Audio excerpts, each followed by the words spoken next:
Welcome to Cyclic Evolution and Karma from Theosophy's Sacred Teachings in the Secret Doctrine, Part 1 of 2, on Words of Wisdom.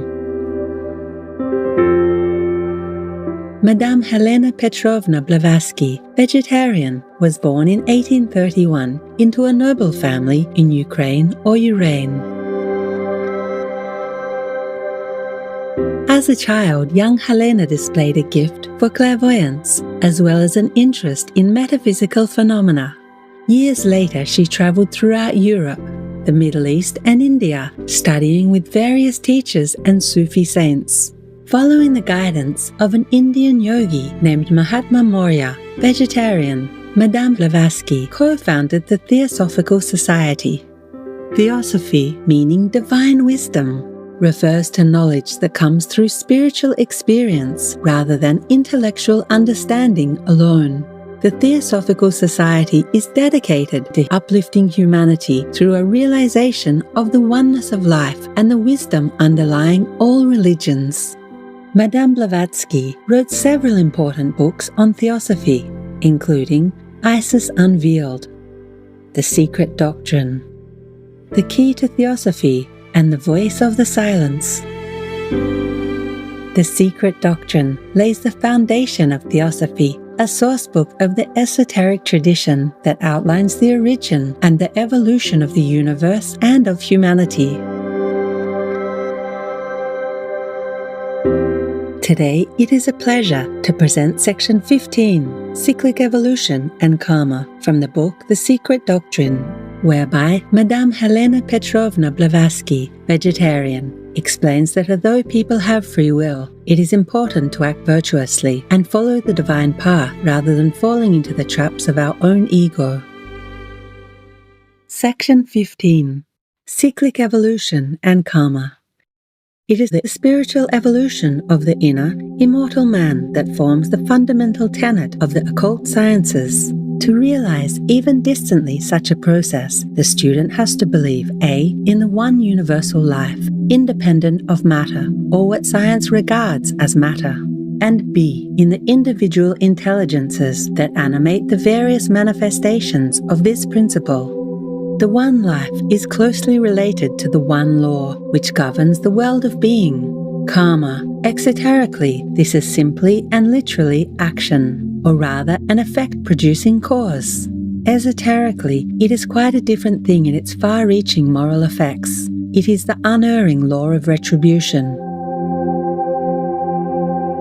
It has been shown that, at the first flutter of renascent life, Svadavat, the mutable radiance of the immutable darkness unconscious in eternity, passes at every new rebirth of cosmos from an inactive state into one of intense activity, that it differentiates and then begins its work through that differentiation. This work is karma. The cycles are also subservient to the effects produced by this activity. The one cosmic atom becomes 7 atoms on the plane of matter, and each is transformed into a center of energy. That same atom becomes 7 rays on the plane of spirit, and the 7 creative forces of nature, radiating from the root essence. Follow, one the right, the other the left path, separate till the end of the kalpa, and yet in close embrace. What unites them? Karma. The atoms emanated from the central point emanate in their turn new centers of energy, which, under the potential breath of Fohat, begin their work from within without and multiply other minor centers. These, in the course of evolution and involution, form in their turn the roots or developing causes of new effects.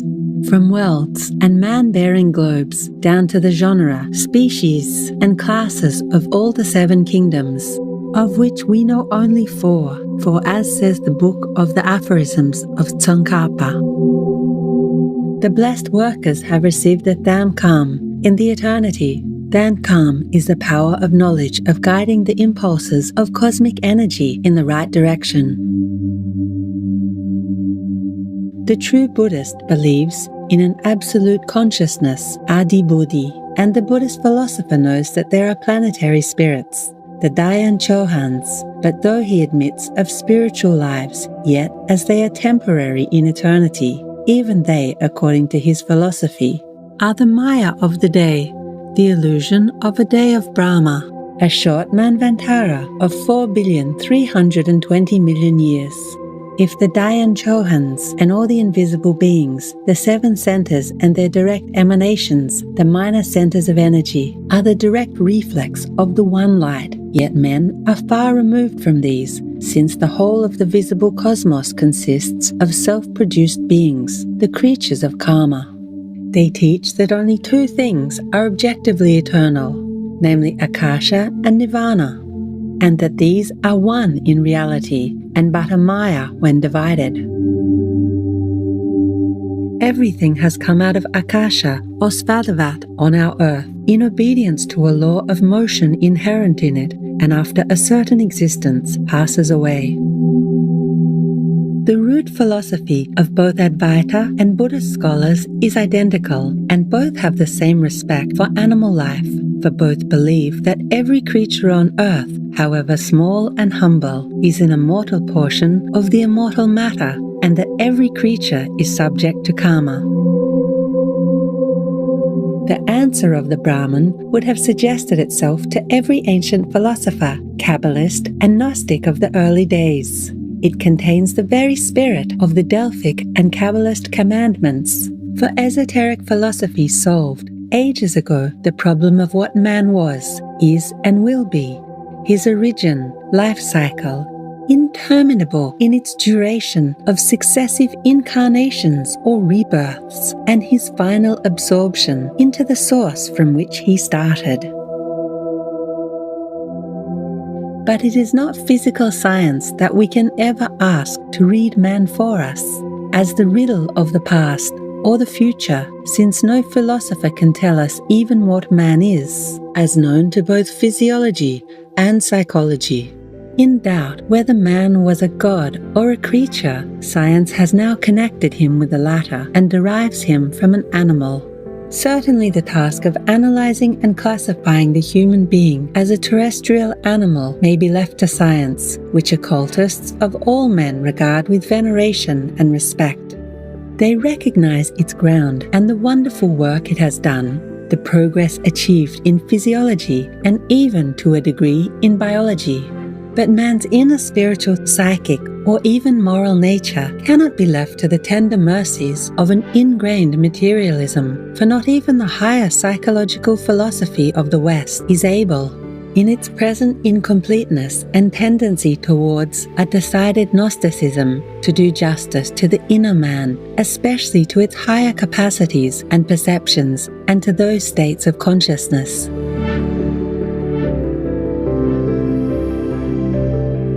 No occultist would deny that man, together with the elephant and the microbe, the crocodile and the lizard, the blade of grass and the crystal, in his physical formation, the simple product of the evolutionary forces of nature through a numberless series of transformations, but he puts the case differently.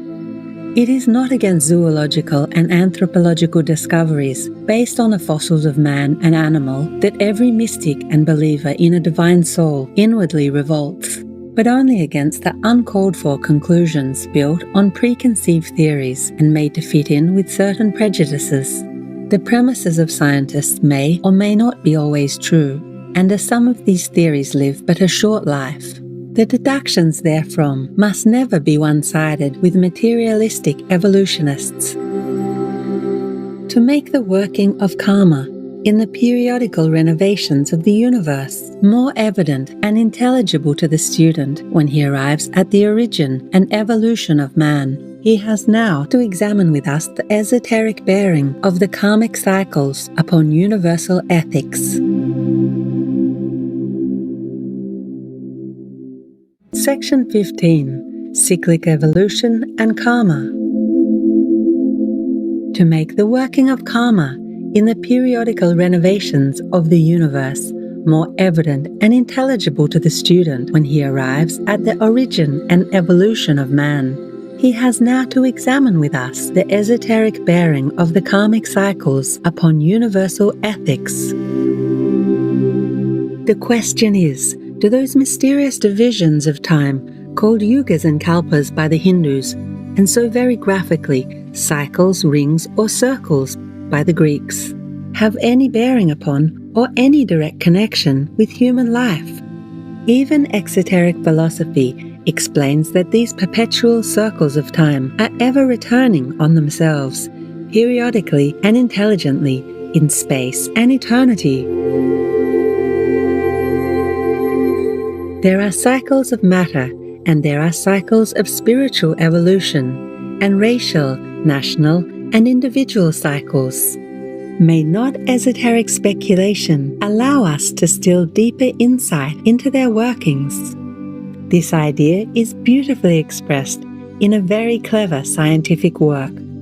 The possibility of rising to a comprehension of a system of coordination so far outreaching in time and space all range of human observations is a circumstance which signalizes the power of man to transcend the limitations of changing and inconsistent matter and assert his superiority over all insentient and perishable forms of being. There is a method in the succession of events and in the relation of coexistent things, which the mind of man seizes hold of, and by means of this as a clue, he runs back or forward over eons of material history of which human experience can never testify. Events germinate and unfold. They have a past which is connected with their present, and we feel a well-justified confidence that a future is appointed which will be similarly connected with the present and the past. This continuity and unity of history repeat themselves before our eyes in all conceivable stages of progress. The phenomena furnish us the grounds for the generalization of two laws which are truly principles of scientific divination, by which alone the human mind penetrates the sealed records of the past and the unopened pages of the future. The first of these is the law of evolution, or to phrase it for our purpose, the law of correlated successiveness or organized history in the individual, illustrated in the changing phases of every single maturing system of results. These thoughts summon into our immediate presence the measureless past and the measureless future of material history. They seem almost to open vistas through infinity and to endow the human intellect with an existence and a vision exempt from the limitations of time and space and finite causation, and lift it up towards a sublime apprehension of the supreme intelligence whose dwelling place is eternity. According to the teachings, Maya, the elusive appearance of the marshalling of events and actions on this earth, changes, varying with nations and places, but the chief features of one's life are always in accordance with the constellation under which one is born, or we should say, with the characteristics of its animating principle or the deity that presides over it, whether we call it a Dayan Choan, as in Asia, or an archangel, as with the Greek and Latin churches. In ancient symbolism, it was always the sun, though the spiritual, not the visible sun was meant, that was supposed to send forth the chief saviors and avatars. Hence, the connecting link between the Buddhas, the avatars, and so many other incarnations of the highest seven. The closer the approach to one's prototype in heaven, the better for the mortal whose personality was chosen by his own personal deity, the seventh principle, as its terrestrial abode. For, with every effort of will toward purification and unity with that self-God, one of the lower rays breaks, and the spiritual entity of man is drawn higher and even higher to the ray that supersedes the first, until from ray to ray, the inner man is drawn into the one and highest beam of the parent sun.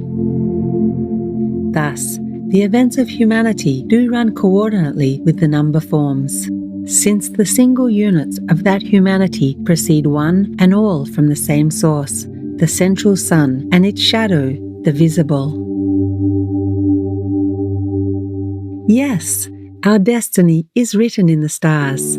Only the closer the union between the mortal reflection man and his celestial prototype, the less dangerous the external conditions and subsequent reincarnations, which neither Buddhas nor Christs can escape. This is not superstition. Least of all is it fatalism. The latter implies a blind course of some still blinder power. But man is a free agent during his stay on earth.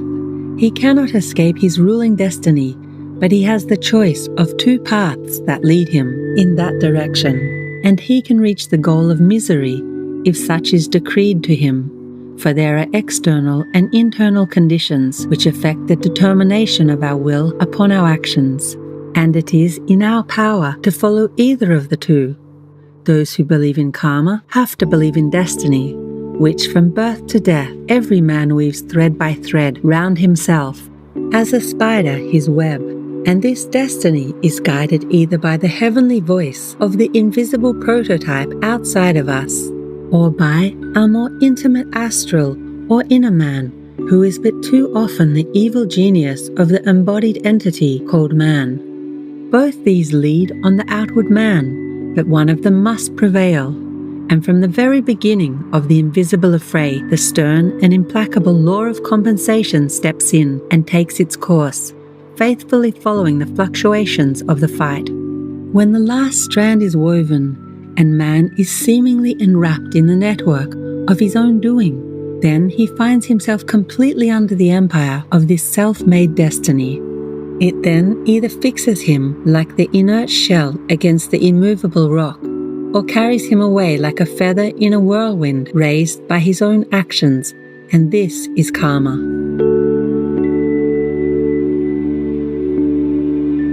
For more information, please visit Project Gutenberg, gutenberg.org.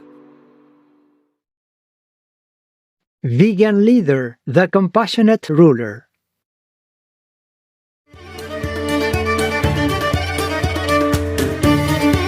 Conscientious viewers, it was a delight that you could join us for today's Words of Wisdom.